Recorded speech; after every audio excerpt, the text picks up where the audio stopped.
بسم اللہ الرحمن الرحیم۔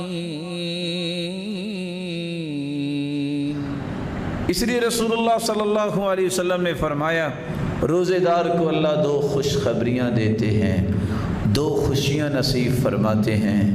اذا افطر فرح واذا لقی ربہ فرح بصومہ۔ ایک خوشی اس کو اس وقت ملتی ہے جب سارا دن بھوکا رہ کے افطاری کرتا ہے تو کتنا خوش ہوتا ہے، اور ایک وہ بھی خوشی اس کو ملے گی قیامت کے دن جس کے بارے میں اللہ کے رسول نے فرمایا، اللہ عز وجل فرماتے ہیں الصوم لی وانا اجزی بہ۔ میرے فرشتوں، میرے بندے نے روزہ رکھا ہے، تم ایک نیکی کا 10 گنے اجر لکھتے ہو، اگر زیادہ اخلاص ہو تو 70 گنے، اگر زیادہ اخلاص ہو تو الی 700 ضعف 700 گنا اجر لکھتے ہو، اگر اس سے بھی زیادہ وہ مخلص میرا بندہ ہو الی اضعاف کثیرہ انلمیٹڈ اجر لکھتے ہو۔ لیکن روزے کا اجر میرے فرشتوں تم لکھ ہی نہیں سکتے، بس یہ لکھ دو کہ میرے بندے نے روزہ رکھا ہے، میں جانوں اور میرا بندہ جانے، اس کا اجر قیامت کو میں خود دوں گا، یہ لکھنے کی ضرورت ہی نہیں۔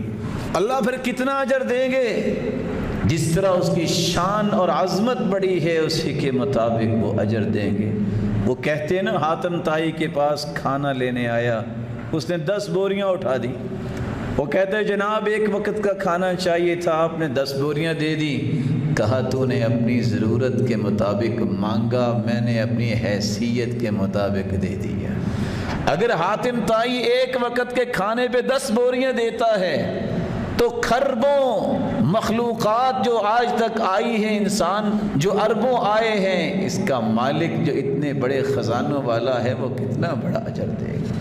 جنت کے جو دروازے ہیں ان میں سے ایک دروازہ باب الریان ہے، یہ صرف ان کے لیے ہے جو روزہ رکھتے ہیں، اور اس دروازے سے داخل ہوں گے، دروازہ بند کر دیا جائے گا، کوئی اس دروازے سے داخل نہیں ہوگا، اور جس دروازے سے داخل ہو کے پی لے گا پانی، اس کو زندگی، باقی جو سدا بہار زندگی ہے، نہ ختم ہونے والی زندگی ہے، اس میں کبھی اسے پیاس نہیں لگے گی۔